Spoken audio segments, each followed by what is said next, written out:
with the rest of the council, if they want to go find out what the process would be, that's fine. But right now, I personally would prefer to leave it the way it is and recognize that those two instances where you were summoned indicates that maybe some kind of change in how vendors come to your location needs to be made on your end. And it's not, I'm not saying that I don't want you to make a living by not giving you 2 extra hours on the front and back end. I'm saying that your business, unfortunately for you, is unique enough that I can't see that right now from me as one counselor.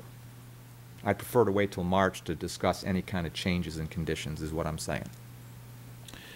To add to your comment, because it was such a major part of the conditions and the licensing and what we went through with all the hearings, and it's been an issue over the years, and it was in the conditions, I feel that if we opened it up to consider that, I mean, I would not do it without opening it up to a formal process.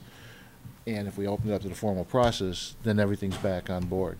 We would hear all the complaints and everything just like we would, because it would be unfair to make that decision change in the middle of something we've already granted, as far as I'm concerned. And it, then again, as you've indicated, we're dealing with compliance from 2 different perspectives of 2 different rules for half a year, and then half a year, then whoever's going to, you know, when it comes forward to again in March. I mean, I certainly understand his request, and I'm not saying I'm against it. I just think that we, to be fair, we did it through. That was part of the whole public hearing, the whole process we went through to grant the license to begin with. And I don't remember, as a matter of fact, just to bring it up for conversation, I remember when we went through this process originally, every time we've gone through it, it's kind of like we either approve or disapprove, okay? And I don't think we've ever gotten to the point where we've actually been given a clear definition of how to revoke that license and on what grounds we can revoke if we decided to do so. Okay, so I mean, to now change something like that, I don't think is appropriate at this time. Yes. Just first, I agree with both yourself and Councilor Brown about that. I would want to see us go through the due diligence before we made a decision on that. Just a couple points. The first is that a lot of the issues that your neighbor brought up seem to be related with people showing up at times that are outside of your control. Is there any way, I know that there's something about the court order about having a sign, but is there any way that you could notify your vendors that, or whoever is showing up early?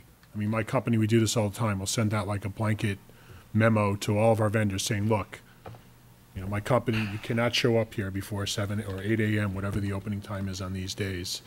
If you do, I could potentially be fined. And then at least then they have this thing, you know, if they get off the highway early, they could stop and get a cup of coffee or something before they pull in. I don't know, it might help mitigate some of the ongoing issues. Have you given any thought to that, or?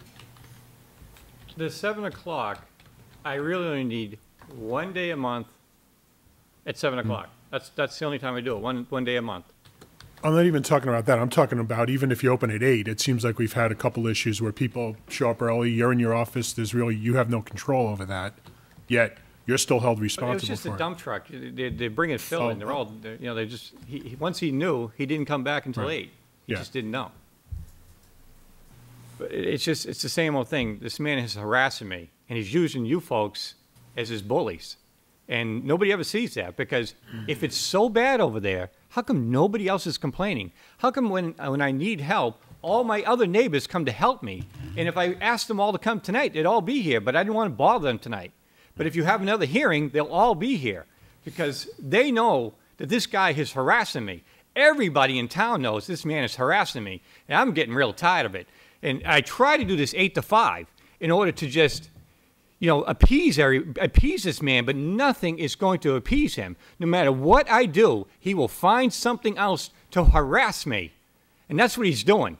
Because if he tells me he can hear me making that noise back there, I just find that mind-boggling. It's like I'm barely making any noise. But he just watches me and watches me and watches me. It's like he just must sit on his front porch all night waiting for me to show up there. I just don't understand it. Because nobody else is bothered except him. Does anybody ever understand that? Nobody else. Have you ever got any other complaints except him? Anybody? Anybody in the whole town? Ed, can I comment, Mr. Chairman? Yes, go ahead. I'm going to comment on that. I understand that your feelings are that he's harassing you. I understand that his feelings are that your noise and sometimes, for whatever reason, violation of the rules are in fact harassing his way of life. There's a complicated situation here. This council has to listen to that, has to listen to both sides. It's always going to be that way, not only in your circumstance, but the circumstances of other people in town. You'll hear it said in different proceedings for different reasons. The community policing type of thing, we don't have 15 code enforcement officers on rotating shifts who drive around neighborhoods looking for people to do something wrong. We generally don't address complaints that way. We address complaints when there are complaints, when a citizen's making a complaint. You happen to be in a situation that is painful to you, let's just use that word, and at the same time, the Adams are in a situation that is painful to them. What I see is a certain amount of rubbing salt in the wounds, a certain amount of antagonistic behavior. I see very little collaboration to try to resolve it. I do see you go away and make efforts in one direction. I do see the Adams try to be tolerant occasion of certain things. They're looking at agreements that you agreed to, and they're pointing out circumstances where you're falling outside that agreement. Every time this comes up, we've got issues to look at. I agreed to be open from 8 to 5 for business, and I am. We're Yeah. open 8 to 5. My employees show up Well, at 8 o'clock we and need they to- leave at 5 o'clock. We need to know from the town manager what the process is that we need to follow. In that, we should be looking at hours of operation versus what it's viewed at when there's construction going on the site that might fall outside of that hours of operation, and we need to have legal opinion on that.